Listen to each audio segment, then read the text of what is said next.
Baik, kita akan belajar tentang stoikiometri ya. Jadi stoikiometri, apa itu stoikiometri?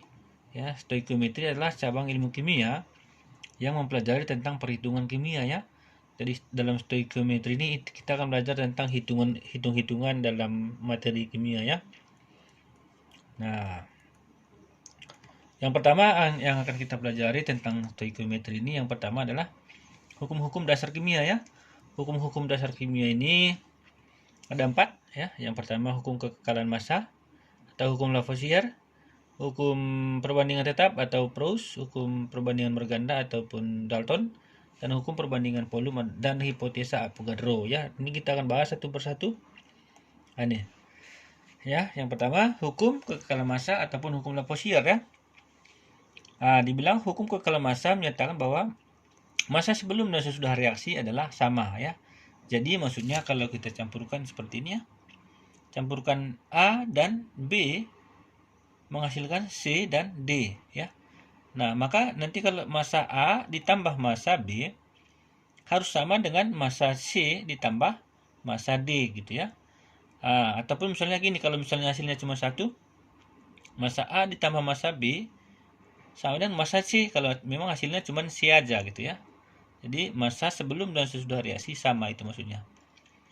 Nah, contohnya seperti ini misalnya. Ini kita campurkan C2H6 dengan O2 ya. C2H6 dengan O2 ya. C2H6-nya ada 15 gram dengan O2-nya 48 gram. Ternyata ini dihasilkan 37,4 gram CO2 dan 25,60 gram si H2O. Jadi nanti 15 tambah 48 sama dengan ini tambah ini gitu ya. Itu yang disebut sebagai hukum kekekalan massa ya. Jadi massa sebelum dan sesudah reaksi harus selalu sama ya. Coba perhatikan ke sini supaya lebih jelas. Tadi kita buat C2H6 ya. C2H6 nanti kita campur dengan O2 menghasilkan CO2 dan H2O ya. Tentu nanti kita harus tarakan dulu ya. Tadi ini adalah masanya 15 gram, ini 48 gram ya. Ternyata dihasilkan ini CO2 37,4 gram dan airnya dihasilkan 25,6 gram. Nah, jadi ini ditambah ini sama dengan ini ditambah ini gitu. Udah pasti ya. Kalau ini kita jumlahkan dengan ini, jumlahnya pasti ini ditambah ini. Itu yang disebut sebagai hukum kekekalan massa. Oke. Baik, yang kedua coba kita lihat ya. Hukum perbandingan tetap. Ya, hukum perbandingan tetap menyatakan bahwa perbandingan massa unsur-unsur dalam senyawa selalu tetap ya. Misalnya seperti ini ya. Ini. Massa H dan O pada H2O selalu 1:8 ya. Massa H dan O pada H2O selalu 1:8. Jadi perbandingannya sudah tetap 1:8 gitu ya. Nah, untuk itu coba kita lihat ini. Nah, ini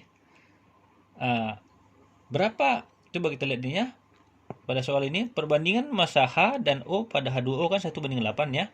Ini perbandingan sudah tetap. Nah, bagaimana kalau kita campurkan sembarang-sembarangan, apa yang terjadi gitu ya? Nah, coba kita lihat ya. Kalau ini adalah massa hidrogen, ini massa oksigen ya. Massa air yang terbentuk adalah coba. Air ini H2O ya. Jadi perbandingannya kan tadi 1:8 ya. 1:8. 1 hidrogen. Kalau 1 gram hidrogen, 8 gram oksigen. Itu artinya ya. Nah, coba kita lihat ini. Kalau kita campurkan 1 gram si hidrogennya, oksigennya 8 gram. Nah, dihasilkan 9 gram air. Dari mana taunya? Dari ini 1 tambah 8. Ya. Tidak ada zat yang bersisa karena perbandingannya 1:8 ya. Karena ini 1, inilah 8 gramnya gitu ya. Bagaimana kalau 2 dengan 16? 2 dengan 16 ini juga kan 1:8. Sama kan? 1:8 juga. Kalau sudah pas dia 1:8, tinggal ditambahkan aja ya. Air yang dihasilkan itu tinggal ditambahkan 2 tambah 8 sama dengan 8. 2 tambah 16 sama dengan 18. tidak ada sisa juga karena perbandingannya sama 1:8 juga gitu ya. Nah, coba kita lihat ini. Bagaimana kalau ini hidrogennya 3 gram, oksigennya 16 gram. Ini kan bukan 1:8 ya.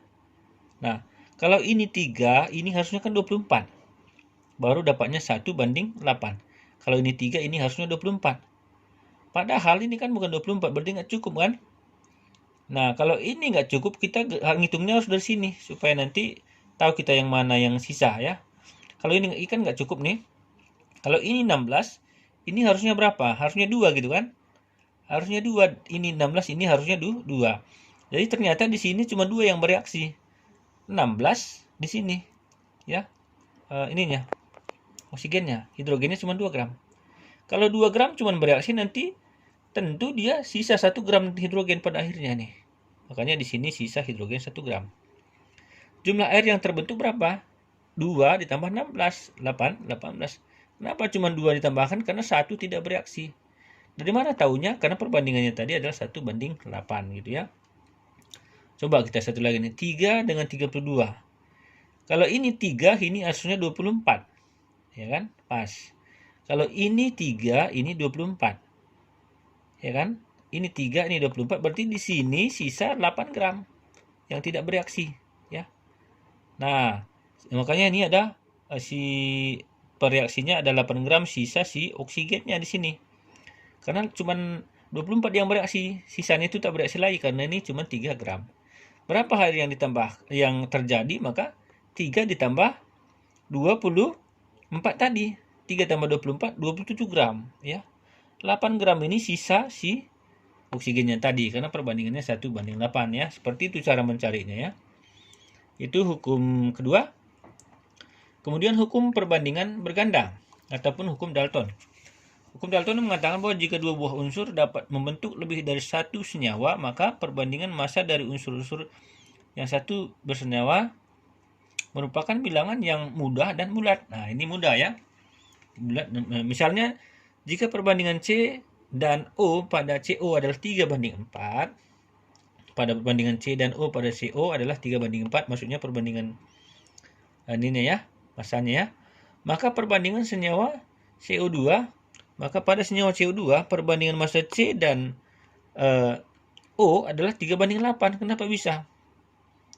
Karena pada CO kan di sini 1 ya, sedangkan ini 1 2. Jadi maksudnya kalau ini C1 kan 3 dia.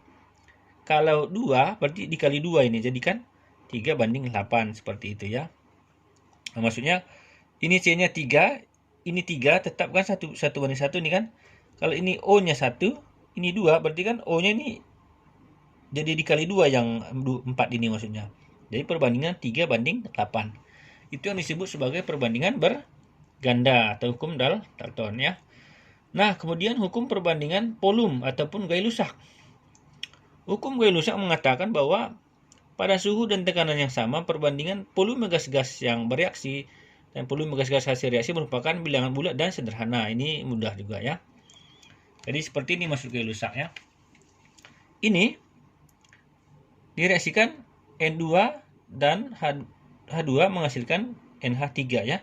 Cuman perbandingan ininya, perbandingan koefisiennya 1, 3, 2 gitu ya. Maka perbandingan koefisien merupakan perbandingan volume ya. Jadi maksudnya gini, volume N2 kalau ini 1 liter, ini 3 liter, maka dihasilkan 2 liter ini NH3 ya.